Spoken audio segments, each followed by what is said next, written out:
আসসালামু আলাইকুম প্রিয় দর্শক, আপনি কি কখনো ভেবেছেন রক্তপাতহীন রাজনীতি কিভাবে করা যায়?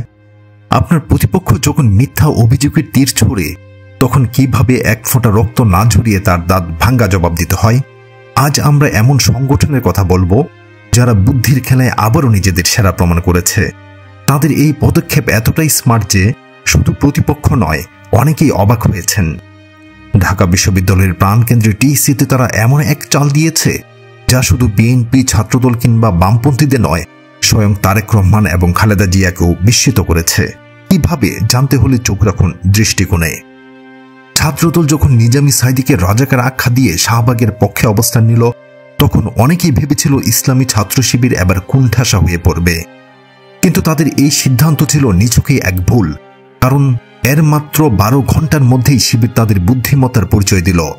তারা ঢাকা বিশ্ববিদ্যালয়ে টিএসসিতে চলা একটি প্রদর্শনীতে খালেদা জিয়ার একটি বক্তব্য সম্বলিত ব্যানার ঝুলিয়ে দিল।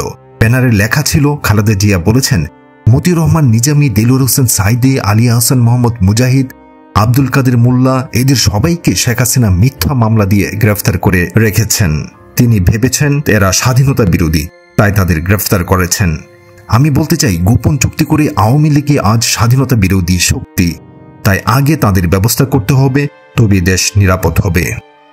এই ঘটনা কেবল একটি ব্যানার টাঙানো নয়, এটি একটি বার্তা। শিবির তাদের প্রতিপক্ষকে তাদেরই পুরনো বক্তব্য দিয়ে আঘাত করল। তারা প্রমাণ করল সত্যিকারের রাজনীতি হলো প্রতিপক্ষকে বুদ্ধিমত্তা দিয়ে পরাজিত করা। এক ফোঁটা রক্ত না ঝরিয়ে এই ঘটনা শুধু ছাত্রদল নয়, এমনকি বিএনপির তারেক রহমানও বিস্মিত। তারা শুধু এখানেই থামেনি। সাঈদী নিজামীদের ছবি সরানোর পর সেখানে তারা যুদ্ধাপরাধের বিচার যে একটি নাটক ছিল, সেই পুরো চিত্রনাট্যটাই তুলে ধরেছে। ছবির মাধ্যমে তারা স্কাইপ কেলেঙ্কারি, ভুয়া সাক্ষী এবং সাক্ষী গুম করে দেওয়ার বিষয়টিও সামনে এনেছে। বামপন্থীদের চোখে আঙুল দিয়ে তারা দেখিয়ে দিয়েছে শেখ হাসিনার বিচার ছিল সাজানো এবং মিথ্যা। আর যারা টিএসসির মতো একটি পবিত্র স্থানে রাজাকারদের ছবি থাকবে না বলে চিৎকার করছে, তাদের ইতিহাসটা একবার মনে করিয়ে দেওয়া যাক। জামায়াতের যেসব নেতা ছবি সেখানে টাঙ্গানো হয়েছে, তাদের প্রায় সবাই ঢাকা বিশ্ববিদ্যালয়ের ছাত্র ছিলেন। আলী আহসান মোহাম্মদ মুজাহিদ 1970 সালে এই বিশ্ববিদ্যালয়ের মেধাবী শিক্ষার্থী ছিলেন। কামরুজ্জামান ছিলেন গণযোগাযোগ ও সাংবাদিকতা বিভাগের শিক্ষার্থী।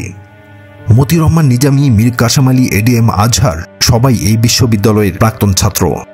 এমনকি অধ্যাপক গোলাম আজম ছিলেন ডাকসুর নির্বাচিত জিএস। এক সময় তারাও এই টিএসসি সবুজ চত্বরে বসতেন, এখানকারই অংশ ছিলেন। কাজেই এই বিশ্ববিদ্যালয়ে তাদেরও। এই ঘটনায় শিবির কিছু বন্ধু এবং শত্রুকে নতুন করে চিনতে পেরেছে।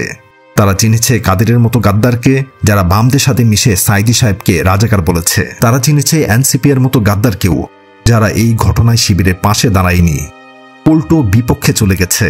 অথচ এই এনসিপি এর হাসনাত যখন গাজীপুরে আওয়ামী লীগের রোষানলে পড়েছিলেন, তখন সাদিক কায়েম এবং তার দলই তার পাশে দাঁড়িয়েছিল।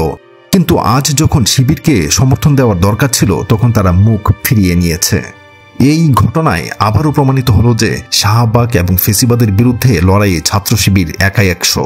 তাদের জনশক্তির পাশাপাশি রয়েছে অসাধারণ মেধা, ফলে বুদ্ধির খেলায় শাহবাগ সব দিক থেকে তাদের কাছে পরাজিত।